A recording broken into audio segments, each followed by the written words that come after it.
بسم اللہ الرحمن الرحیم۔ شروع اللہ کے نام سے جو بڑا مہربان نہایت رحم والا ہے۔ السلام علیکم۔ صلو علیہ وآلہ، صلو علیہ وآلہ۔ گناہ کرنے والا گناہ سے کافر نہیں ہوتا، ہاں اگر شرک کرے تو کافر ہو جائے گا، کیونکہ حضرت محمد صلی اللہ علیہ وسلم نے ابو ذر سے فرمایا تھا، تو ایسا آدمی ہے جس میں جاہلیت کی بو آتی ہے۔ اس برائی کے باوجود آپ صلی اللہ علیہ وسلم نے اسے کافر نہیں کہا، اور اللہ نے سورۃ النساء میں فرمایا ہے بے شک اللہ شرک کو نہیں بخشے گا، اور اس کے علاوہ جس گناہ کو چاہے وہ بخش دے۔ سورۃ الحجرات میں فرمایا اور اگر ایمانداروں کے دو گروہ آپس میں لڑ پڑیں تو ان میں صلح کرا دو۔ اس آیت میں اللہ نے اس گناہ کبیرہ قتل و غارت کے باوجود ان لڑنے والوں کو مومن ہی کہا ہے۔ میں حضرت علی رضی اللہ تعالیٰ عنہ کی مدد کرنے کو چلا، راستے میں مجھ کو ابو بکر رضی اللہ تعالیٰ عنہ ملے، پوچھا کہاں جاتے ہو؟ میں نے کہا اس شخص حضرت علی رضی اللہ تعالیٰ عنہ کی مدد کرنے کو جاتا ہوں۔ ابو بکر رضی اللہ تعالیٰ عنہ نے کہا اپنے گھر کو لوٹ جاؤ، میں نے حضرت محمد صلی اللہ علیہ وسلم سے سنا ہے، آپ فرماتے تھے جب دو مسلمان اپنی اپنی تلواریں لے کر بھڑ جائیں تو قاتل اور مقتول دونوں دوزخی ہیں۔ میں نے عرض کیا یا رسول اللہ، قاتل تو خیر ضرور دوزخی ہونا چاہیے، مقتول کیوں؟ فرمایا وہ بھی اپنے ساتھی کو مار ڈالنے کی حرص رکھتا تھا، موقع پاتا تو وہ اسے ضرور قتل کر دیتا، دل کے عزم سمیم پر وہ دوزخی ہوا۔ میں ابو ذر سے ربضہ میں ملا، وہ ایک جوڑا پہنے ہوئے تھے اور ان کا غلام بھی جوڑا پہنے ہوا تھا۔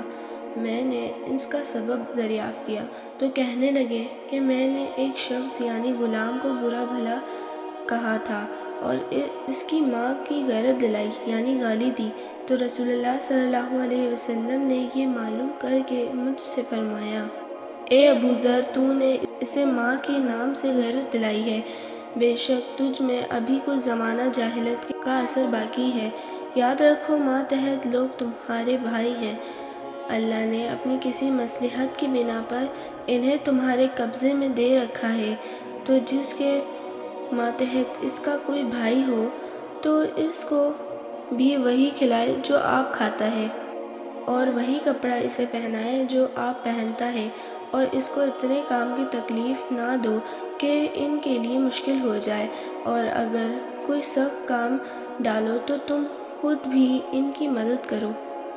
جب سورۃ الانعام کی یہ آیت اتری، جو لوگ ایمان لائے اور انہوں نے اپنے ایمان میں گناہوں کی آمیزش نہیں کی، تو آپ صلی اللہ علیہ وسلم کے اصحاب نے کہا یا رسول اللہ، یہ تو بہت ہی مشکل ہے، ہم میں کون ایسا ہے جس نے گناہ نہیں کیا؟ تب اللہ پاک نے سورۃ اللقمان کی یہ آیت اتاری کہ بے شک شرک بڑا ظلم ہے۔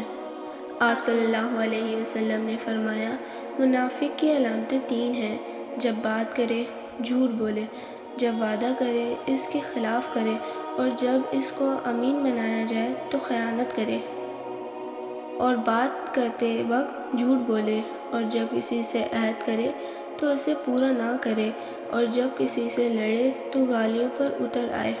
رسول اللہ صلی اللہ علیہ وسلم نے فرمایا جو شخص شب قدر ایمان کے ساتھ محض ثواب آخرت کے لیے ذکر و عبادت میں گزارے، اس کے گزشتہ گناہ بخش دیے جاتے ہیں۔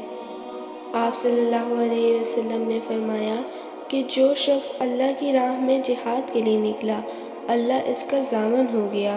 اللہ تعالیٰ فرماتا ہے اس کو میری ذات پر یقین اور میرے پیغمبروں کی تصدیق نے اس سرفروشی کے لیے گھر سے نکالا ہے، اس کام کو دشوار نہ سمجھتا تو لشکر کا ساتھ نہ چھوڑتا، اور میری خواہش ہے کہ اللہ کی راہ میں مارا جاؤں، پھر زندہ کیا جاؤں، پھر مارا جاؤں، پھر زندہ کیا جاؤں، پھر مارا جاؤں۔ حضرت محمد صلی اللہ علیہ وسلم نے فرمایا جو کوئی رمضان میں راتوں کو ایمان رکھ کر اور ثواب کے لیے عبادت کرے، اس کے اگلے گناہ بخش دیے جاتے ہیں۔ حضرت محمد صلی اللہ علیہ وسلم نے فرمایا، جس نے رمضان کے روزے ایمان اور خالص نیت کے ساتھ رکھے، اس کے پچھلے گناہ بخش دیے گئے۔